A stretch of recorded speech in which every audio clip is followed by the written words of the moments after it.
ශ්‍රී ලංකාවේ ප්‍රථම වරට SLT 4G වෙතින් දැන් Pure TV නරඹන්න. ඉදිරියටම ගෙන යන SLT 4G.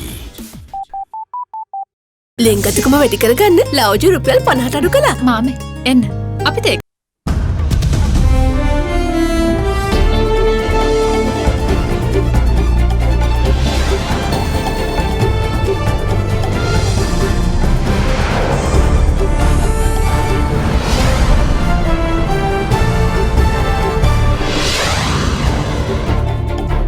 Tonight, second strike.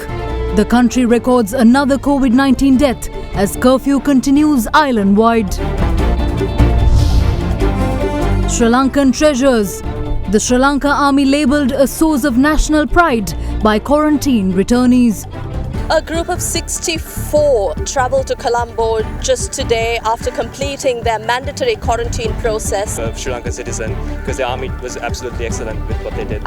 Honestly, I would like to take this opportunity to thank the army and all the forces for their impeccable service. Well, the army did a wonderful job in arranging the facility for us. There were all the amenities we needed. Very proud to be a Sri Lankan. As parents, we are eternally grateful. Very grateful to be a Sri Lankan citizen. I want to thank each and everyone who support them. In a time of need, Ajit Niwad Cabral calls for 500 billion rupee EPF windfall for members to boost domestic economy. Zero tolerance. Consumer Affairs Authority issues warning to unscrupulous price gouging traders. All this and much more coming up on this Monday, the 30th of March 2020. 69යි 97ට SMS කර රුපියල් මිලියන 3ක මුල්තැන්ගේ උපකරණ දිනාගෙන අවුරුද්දෙම කුස්සිය time save කරගන්න. ඔබේ ආරක්ෂාව රටේ රැකවරණයයි. Sri Lanka Insurance. From AdaDerana, this is AdaDerana First at 9. Live from Studio 24 in Colombo.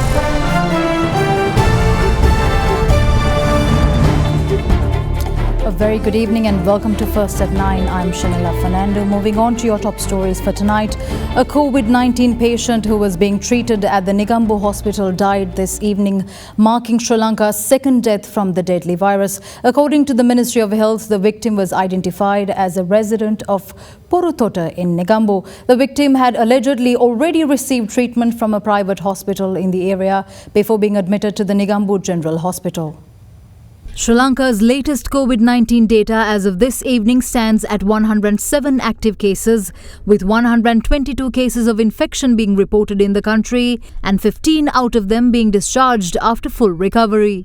With another patient succumbing to the virus, the total number of deaths now stands at 2.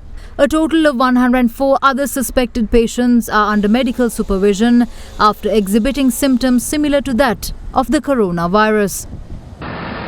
With a COVID-19 patient identified from the Kaluthara district being a resident of Pannila in Beruwala, the curfew in the area has been tightened. Meanwhile, Pugoda medical officers took steps to quarantine 2 persons along with members of their families who had recently visited the Atalugam area for employment purposes. 4 persons from Horana who allegedly had contact with individuals from the Atalugam area, as well as a house in Horana that accommodated Indian nationals, are now being quarantined. The villagers of Atalugama and Akurana, where confirmed COVID-19 cases were detected, are now under complete isolation with entry and exit ban to and from the villages. Residents of Kadayankulam were placed under quarantine as well after authorities identified several people who associated with an individual confirmed to have contracted COVID-19. A mother, a 4-month-old infant and another individual have been transferred to the Infectious Diseases Hospital from the Chilao General Hospital, having displayed symptoms similar to that of COVID-19. Identified as members of the same family, they were diagnosed with COVID-19 following tests conducted today. Reportedly, 2 other members of their family have been infected with COVID-19 and are currently receiving treatment at the IDH. The first family member to contract the virus was an arrival from India. Officials of the Moratuwa Medical Officer's Office have taken measures to order the residents of 2 houses in Kaldemulla, Moratuwa to follow a 14-day quarantine process. A female residing in one of these houses has been admitted to the IDH on suspicion of having contracting the virus. Meanwhile, another individual residing in Lunugamwehera, Hambantota, has been admitted to the Hambantota hospital on suspicion of contracting the virus. Being an arrival from India, the individual was placed in self-quarantine under inspection of medical officers in Lunugamwehera. Meanwhile, the 7th batch of people who successfully completed quarantine were released today. The batch of 56 people who were arrivals from Italy and South Korea were quarantined at the Punani quarantine facility. Meanwhile, 76 people left the quarantine center in Diatalava today. Accordingly, 3,664 persons in total have been quarantined at 48 centers, out of which 1,700 have been released so far. 1,964 people are still under quarantine at these facilities, among which are 18 foreigners.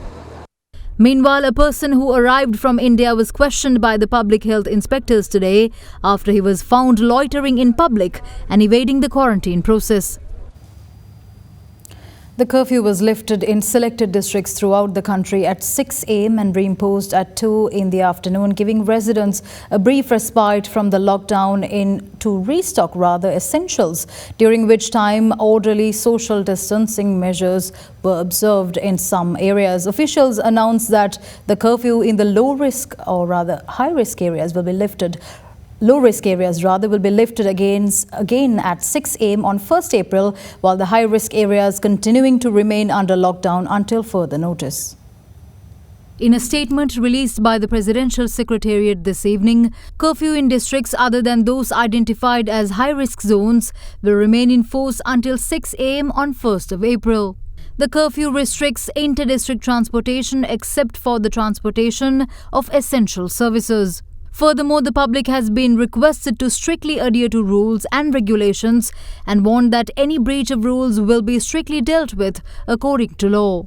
The island-wide curfew was lifted at 6 a.m. this morning for the Anuradhapura, Polonnaruwa, Trincomalee, Batticaloa, Ampara, Galle, Matara, Hambantota, Ratnapura, Kegol, Monaragala, Badulla, Nuwara, Matale, Kilinochchi, Mana, Vaunia and Mullaitivu districts, providing a window for residents to restock their essential supplies. However, the curfew in districts designated as COVID-19 high-risk zones will remain until further notice. The Presidential Secretariat today announced that all decisions with regard to imposition of curfew, selection of localities to implement curfew and declaration of isolated areas are being taken at the highest level of government following an in-depth analysis of data received. The government announces that no decision in this regard are to be taken at the regional level, which can cause disruption of civilian life. In the meantime, large queues were observed following the lifting of the curfew, with people attempting to obtain the interest-free loan facility from Samurdhi banks in several areas. A tense situation arose in the Samurdhi Bank located in Kanumuldeniya after bank officials announced their inability to issue such funds. During this 8-hour window, the public was seen adhering to safety guidelines laid down by the government.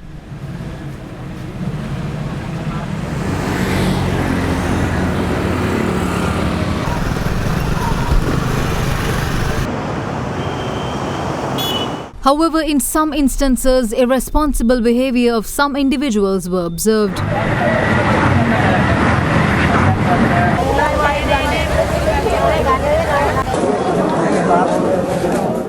Following the identification of a patient diagnosed with coronavirus in Bandaravilla, the authorities decided to keep all the major supermarkets and stores in areas of Bandaravilla, Haputale and Diatalava closed as a safety measure even after the curfew was lifted. In the meantime, the cities of Galinbindunuvava, Kahatagasdigiliya and Horopatana in the Anuradhapura district remain under lockdown even after the curfew was lifted this morning. The move was implemented after one individual from the Akurana area had tested positive for COVID-19, and after tracing his movements, authorities have uncovered that the patient in question had travelled to these 3 areas. Meanwhile, 809 people along with 166 vehicles were taken into police custody for violating curfew laws during the past 24 hours that ended at 6 this morning. So far, 6,850 people in total have been arrested, along with 1,643 vehicles between 20th March to date. Further, the police have also arrested a member of the Arachikattu Pradeshya Sabha for obstructing Sri Lanka Navy personnel from performing their duties during the curfew period. Head of Traffic Police Ajit Rohana also urged the public not to misuse curfew permits and warned of strict actions against those who do so. ඇදිරිනීති බලපත්‍ර ලෙස ලබා දී ඇති අය කිසිම ආකාරයක එය අවභාවිතා කිරීමට කටයුතු නොකළ යුතුයි. ඒ වගේම සමහර රියදුරන් මෙම රාජකාරී හැඳුනුම්පත් සහිත පුද්ගලයන් යම් ස්ථානවලට රැගෙන ගොස් නැවත වෙනත් පුද්ගලයින්ද ප්‍රවාහනය කරන බවට කිසිම අවස්ථාවක මෙවැනි ක්‍රියාවල නිරත වෙන්නට එපා. අපි ඉල්ලා සිටින්නේ මේ දින තවත් දින කීපයක් මේ ආකාරයට කටයුතු කිරීම අත්‍යවශ්‍ය වෙනවා COVID-19 පරාජය කිරීමට. එම නිසා එවැනි කටයුතු වලින් වළකින ලෙස අපි ඉල්ලා සිටිනවා. එවැනි ආකාරයට ඇදිරි නීති බලපත්‍ර අවභාවිතා කළොත් නැත්නම් රාජකාරී වශයෙන් ලබා දී ඇති ඇදිරි නීති බලපත්‍රය ඒ අවභාවිතා කළොත් එවැනි අයට විරුද්ධව ඉතා දැඩි පියවර ගන්නවා. The Presidential Secretariat today announced that the COVID-19 Healthcare and Social Security Fund established by President Gotabaya Rajapaksa to combat the COVID-19 pandemic has received a total donation of 140 million rupees so far. Members of the public can make donations to the fund via a special Bank of Ceylon account set for this purpose. The Ministry of Public Administration and Home Affairs said today that all district secretaries and divisional secretaries will be empowered to continue the supply of essential services to the public. The ministry also called for the appointment of a team of executive officers to provide services to each district and for the government, private businesses and supermarkets to organize mobile services to distribute essentials such as food and medicines to every household. Police stations were also asked to grant curfew permits necessary for wholesale and retail vendors. The media statement also requested divisional secretaries to grant permission to officials who provide village-level services to travel to their respective villages and requested that at least one fuel station in each area be kept open to cater to the fuel needs of the public. Meanwhile, the Secretary to the Ministry of Public Administration, S. Hetty Arachi, stated that at the request of the Ministry of Health, all graduates will be temporarily assigned to the Ministry of Health officers for the control of coronavirus. In the meantime, medications are still being processed through the Postal Department for orders received through Viber and WhatsApp at the State Pharmaceutical Corporation. Minister Bandula Gunnawardena arrived at the Colombo Central Post Exchange this morning on an inspection tour. As the Puttalam district has reported a large number of recorded coronavirus cases, medicines were distributed today through the Postal Department and divisional secretariats upon the instructions of the director of the Chilao General Hospital. Meanwhile, the Public Relations Division of the Presidential Secretariat has introduced a 24-hour hotline to receive complaints about the non-implementation of government-issued orders or any form of inconvenience that the public might face during these times. The President's Public Relations Division could be contacted via 0114 354 550 or 0114 354 655. The President's Media Unit states that the COVID-19 Healthcare and Social Security Fund, established by President Gotabaya Rajapaksa to combat the COVID-19 pandemic, has received total donations of 140 million rupees. Many ex-cricketers, including veteran cricketer Muttai Muralidharan, had made donations today. Members of the public who wish to make donations can do so to the Bank of Ceylon account number 85737373. We'll return with more news after this short commercial break. Stay tuned.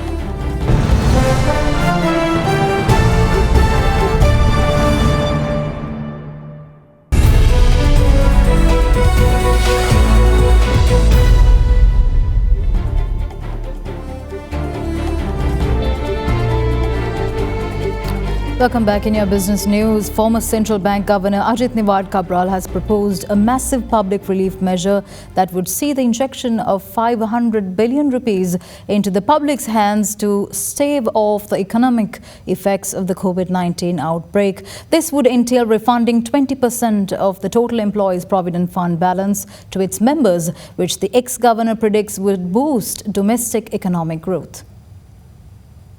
Former central bank governor and current prime ministerial senior advisor on economic affairs Ajit Niwad Kabral says that the government should implement a relief package for the general public, which will see the refund of 20% of employees' provident fund balances to EPF members.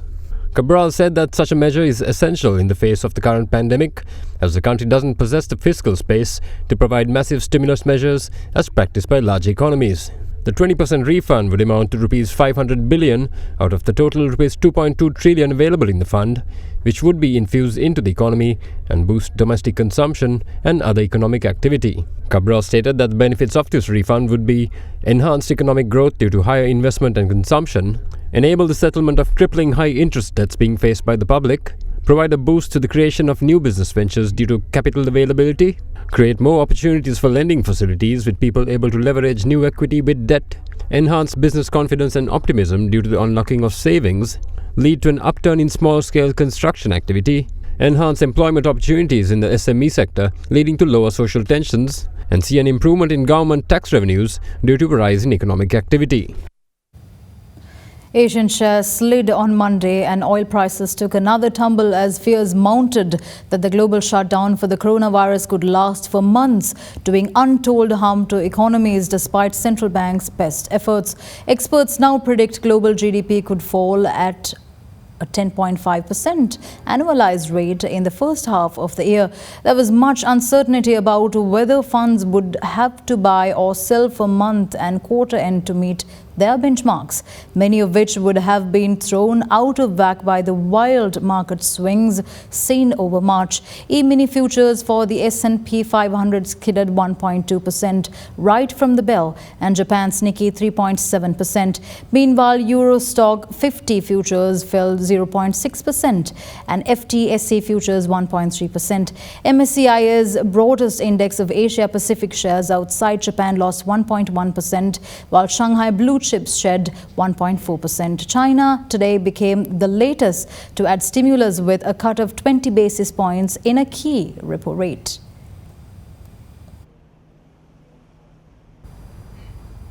The value of Sri Lankan rupee has depreciated further against the US dollar amid the coronavirus outbreak. According to the Central Bank of Sri Lanka, the current selling rate of the US dollar is 192 rupees and 50 cents. Accordingly, the buying rate of the Sri Lankan rupee has risen to 187 rupees and 40 cents.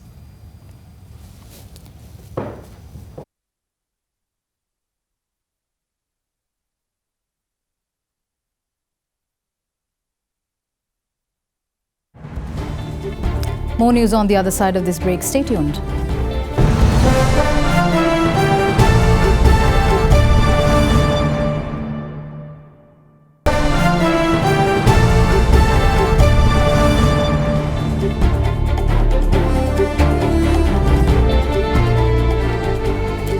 Welcome back. The Human Rights Commission of Sri Lanka has proposed a set of measures to be implemented by the government to protect against a large-scale COVID-19 threat to the country's prison population. In a letter addressed to the President and copied to the Chief Justice and the Attorney General, the Commission called for a general amnesty to be granted for low-risk prisoners among its proposals. The Human Rights Commission of Sri Lanka has written to President Gotabaya Rajapaksa and called for urgent action to prevent the possible spread of the COVID-19 virus within Sri Lanka's prison system. The letter points out that protecting the rights of those deprived of liberty is a subject of great importance in discharging the mandate of the Commission under its parent statute Act 21 of 1996. It added that with prisons being some of the most densely populated spaces in the country, the possibility of the virus spreading is very high, placing at risk the health of prisoners, officials, and possibly the larger community. This appeal comes in the backdrop of a prisoner protest at the Anuradhapura prison recently that turned violent after rumours of a suspected COVID-19 patient being identified at the prison led to mass panic and causing the death of one prisoner who was shot by police. The HRCSL has also written to the Chief Justice requesting that hearings of bail applications be given priority, expedited, and to accompany judicial remand orders with orders for medical screenings by public health authorities before incarceration. Further, the Council has written to the Attorney General and the Acting IGP recommending that the granting of bail not be objected to except in the most extreme of situations. They recommended that special consideration be given to those prisoners with low-risk profiles, especially pregnant women and those with young children. The Commission also urged the President to take further step by granting a general amnesty to minor offenders, those with responsibilities, terminally ill, elderly and disabled prisoners.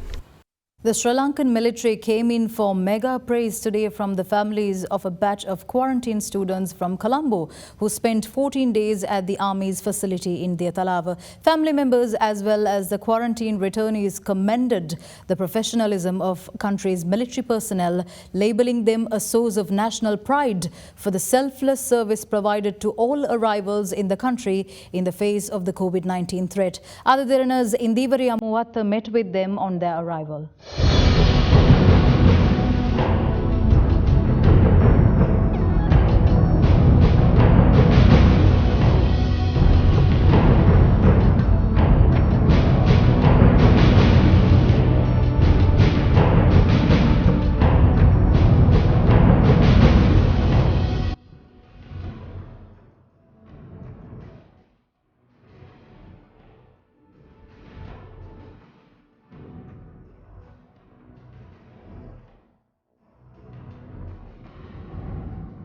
A group of 64 travelled to Colombo just today after completing their mandatory quarantine process at the Diatalava Military Quarantine Centre. And I'm here to speak to as much as I can to find out how the process was, how the facility was, and how they have been during their 14 days of isolation. Of course, out of the 64, 16 are students, Sri Lankan students who travelled on the 15th and remained at the Diatalava Quarantine Centre for a period of 14 days, and the rest of the 48 include Sri Lankans as well as foreign nationals and expatriates who are working in Sri Lanka and their families who are reuniting with the rest of the family here in Colombo.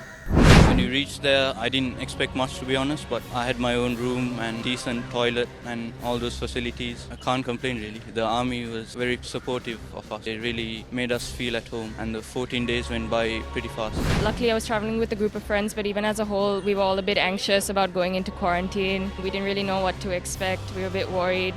The whole situation around the world was quite scary, so naturally we were all a bit really worried. But once we got here, it was really organized. I think compared to other countries, Sri Lanka is doing really well in that sense. We were first very tired because it's been a long flight, and we didn't want to go into quarantine, obviously, but once we got there, the military took really good care of us, and also my housemates. This is not something you usually go through. I mean, you can always have a bad experience, but they really took very good care of us, and I'm very grateful to be a Sri Lankan citizen because the army was absolutely excellent with what they did. Your period alone, describe that to me. I'd like to hear about it because especially because there was a lot of fear surrounding this. The main thing about quarantine is you keep yourself busy. Fortunately, they gave us internet and a lot of other things to do. We were mostly exercising, playing games around the house. In my case, I learned yoga from a person I was staying with. I actually can leave quarantine saying I learned a lot of new things. The army, they looked after us really well. They made sure that we had everything we needed. They called us every day, checked up on us. Even the doctor called us every day, checked up on us, and our temperature was checked each and every day. Whatever we needed, anything, even if it was basic necessities, they made sure that we had it. I mean, we were really scared at first, but we met new people, we interacted. As soon as I landed in Sri Lanka, there was such a systematic manner where straight from the airport we were taken to a place where our luggage was disinfected, we were disinfected, our temperatures were taken, health forms were filled. So I knew Sri Lanka was already on the ball and we're doing a tremendous job in trying to tackle COVID-19 here. Honestly, I would like to take this opportunity to thank the army and all the forces for their impeccable service.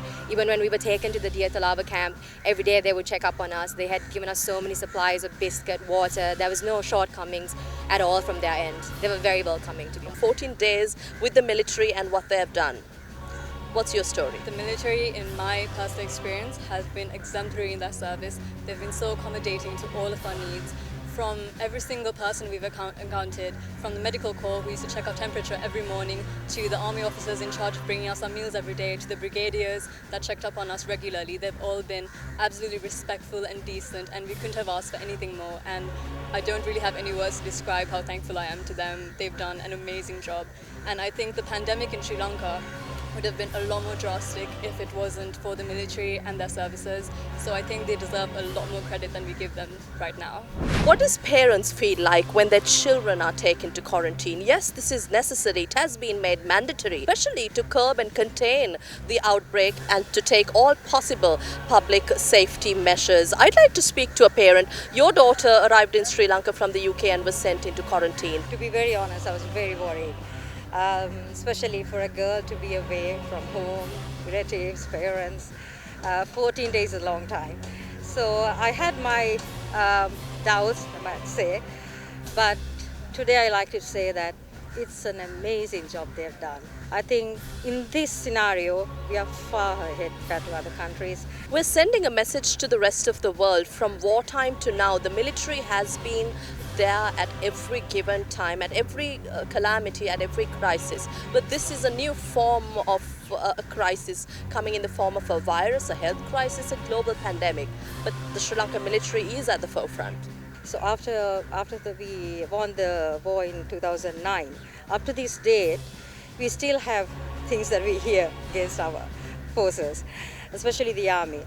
I mean, if we didn't have an army like this in our country, I don't know how we would fight a situation like this. I mean, the steps that they took far ahead from other countries. After everything settles down, this is a big eye-opener for the entire world. Up to this day, they're still talking about war crimes. It's time that the whole world open their eyes on this matter. This may not be the time to talk about this, but as a nation, we have to be proud of it. They were safe, very well looked after, and we're very, very grateful to the government of Sri Lanka and very proud to be a Sri Lankan. My daughter arrived from the UK on the 16th of March, and the authorities decided on that day that everyone who was arriving from the UK was to be quarantined. And I think actually it was the ideal decision in the interest of the children and everyone else, society at large. It was difficult for us because we didn't know what to expect, neither did the children. But when they got there, the feedback that we got was very positive, and I must say that as parents, we are eternally grateful to the forces and the army commander. Everyone there had done their absolute best, 200% in making sure that the kids were safe, well taken care of, well fed. The quarantine procedure itself, I think in this situation when the entire world is in a crisis, it's important that everyone take responsibility and go into quarantine. There is nothing to be ashamed of. It's for the greater good of society and our country, our Sri Lanka. Initially, we were a bit upset when we got to know that they are sending to quarantine. But from the first day, we got very good news because they said, Ammi, they are treating us very well, look after us very well. As a nation, we are very lucky, we are very fortunate to have this kind of people in this country. At that moment, it was very sad and depressing to let him go. But I think it's a good thing because now we know that he's safe. He got out of it safely. So he's okay to be among other people. What have you heard from your son so far? Well, I think initially the anxiety of going off to a quarantine camp was rather stressful.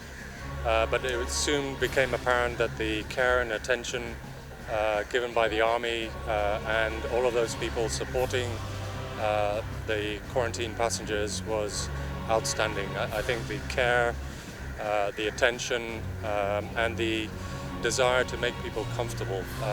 I don't think anybody enjoys quarantine, but certainly I think speaking to my son and speaking to others, I think people can be assured that their comfort, their well-being is being put as a priority. Yeah.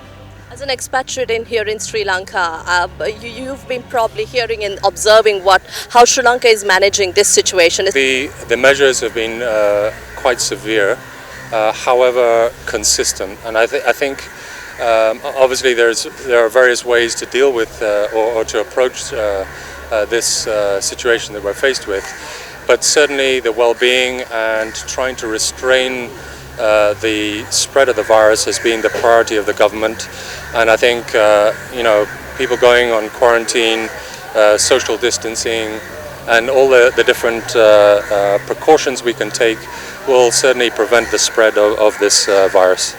I must actually really commend the armed forces for what they're doing today. We owe a lot to them. The care under such a situation to take care of so many people at one time, and as in not only at this particular camp but all the other camps, I think we owe it a lot to the armed forces, as well as the other people who are the medical staff and the essential services people. I should not forget to mention the police as well as the other 3 armed forces. They've been doing a pretty good job. So I wish all the best for all Sri Lankans and all of us, that we will actually get through this. In one of your headline news, the Consumer Affairs Authority has launched an investigation and announced stern legal action against traders who engage in price gouging activities following reports of traders concealing stocks of dal at the Manning market. The CAA warned traders found guilty of such activities to look forward to a 6-month jail term under existing laws. To date, the authority has received 2,200 complaints, most of which related to price gouging by errant traders and shopkeepers. The Consumer Affairs Authority has received reports of traders concealing large stocks of dal at the Manning market and in Petta. CAA Chairman Major General Retired Shanta Dissanayaka warned that legal action will be taken against traders who engage in concealing any food item stocks in order to create artificial shortages and accordingly hike prices. Dissanayaka also revealed that any traders found engaging in such activities will be sentenced to 6 months in jail under the Consumer Affairs Act. The Consumer Affairs Authority also announced that it has received 2,200 complaints so far during the curfew period. The majority of the complaints received have been on price gouging being practiced by vendors and shopkeepers, CAA Director Asela Bandara said. Investigations in this regard are currently ongoing, he added. The Consumer Affairs Authority had previously imposed a controlled price for vegetables at the Colombo Manning market. However, Manning market traders have protested against the move, claiming an unfair inconvenience due to a dearth of wholesale demand. This was despite having received stocks of vegetables in bulk after the imposition of a controlled price. The Ministry of Education has announced that the results of GCE Ordinary Level Examination 2019 will be released before 30th April 2020. The Ministry, along with the Department of Examination, said that all arrangements have been made for the release of the results on the date. Further, the Ministry also refuted rumours circulating online alleging the postponement of the GCE Advanced Level Examination 2020. The Department of Meteorology says that showers or thunder showers will occur at several places in the Sabaragamuwa, western, northwestern, central, Uva and southern provinces after 2 p.m. Fairly heavy rainfall above 50 millimeters is likely in some areas in the Ratnapura, Gaul and Mathura districts. Mainly fair weather is expected to continue in other areas of the island. Misty conditions can be expected at some places in the Sabaragamuwa and central provinces during the morning hours. Meanwhile, the department has warned that thunder showers may occur in sea areas extending from Putlam to Gaul via Colombo as well in the evening and night. Mainly fair weather will prevail over other sea areas around the island.